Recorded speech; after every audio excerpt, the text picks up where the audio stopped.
All right. The great Peyton Manning is down. Is he going to get up? Let's find out. And we're joined now by Troy Renck, who covers the Broncos. He's all over it on their beat. Denver Post, Tiki and Tierney. Troy, good morning. Appreciate a couple of minutes. We know you're busy. What do you know? What's the latest with Peyton? Well, it is the plantar fasciitis. There's a slight tear, which actually, I know it sounds bizarre. Tiki could probably speak to this. That's actually good news. When I've covered probably 15 players, MLB players who've dealt with this, including Jason Giambi, Ryan Spilborghs, it's when it doesn't tear that it hurts. It feels like you're walking on glass. Yeah. And so there's inflammation in the thick band of tissue under the foot. And the problem with Manning is his right foot. And he's been compromised at times this season. We all see that. But yesterday, he could not push off at all. I mean, he's already dealing with, declining arm strength. His body's betraying him, but he couldn't push off. I mean, nearly every throw he made yesterday had a chance to be picked, it seemed like, in the first quarter. So what it means is it's a pain tolerance injury, but given how he looked yesterday, I would be surprised if he's able to start this week. For me, he needs to rest and give his body a chance to heal for the stretch run, if that's the final 2 games, or whatever it is, because he can't play like this. He's not helping himself or the team. Yeah, he can, especially when the defense is banged up, and then obviously Aqib Talib was suspended. But the turnovers were bad. You've been there. You've seen training camps, because that's the only way to determine what Brock Osweiler is going to bring. But what's the thought regarding this young quarterback who's now getting his opportunity? Well, he profiles better for this offense than he did last year. If they had kept the last year's offense, I don't think Osweiler would be here, and he certainly wouldn't be the quarterback of the future. But, and it's a loose comparison here. But he's big arm like Joe Flacco. He's mobile.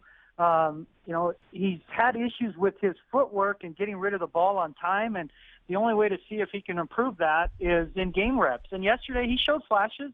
His athleticism, you're talking about a guy who's 6'7", 250. I mean, he's a big guy. 245. He's a big guy. And so I would rather, if the Broncos, they're probably better off taking their chance with him, a healthy Brock Osweiler who's at a full camp, who's gotten plenty of reps dating back to March and April. Give him a full week of practices to one and take your chance at Chicago and then reassess. But what do they have in him, Tiki? They don't really know. He was encouraging in the preseason. Mm-hmm. He looks the part, but there's just yesterday were the first meaningful snaps he's taken in 4 years. Wow. It's amazing. It's Troy Renck with us here from the Denver Post on Peyton's injury. Tiki and Tierney's all over the Broncos beat. Troy, there's no way of really, and they should, of course, they would never put this out there for public consumption, but do you think that there's anybody in the front office on any level that views Peyton's injury as a positive? Well, it's not a positive because he misses leadership. He has an aura about him. I mean, he is in some ways bigger than the game. Like, he is Peyton Manning. I mean, there's such respect for him, his toughness, the way he competes. So that's what complicates this. If this were any other player, like a pedestrian NFL quarterback, you'd just say, dude, you need to sit. Well, he would have been benched a month ago, sure. Well, yeah, but the problem was he showed flashes in those games, and so you would give him the benefit of the doubt. But to your point, yeah, if it's a young quarterback, you sit him and say, okay, let's fix this.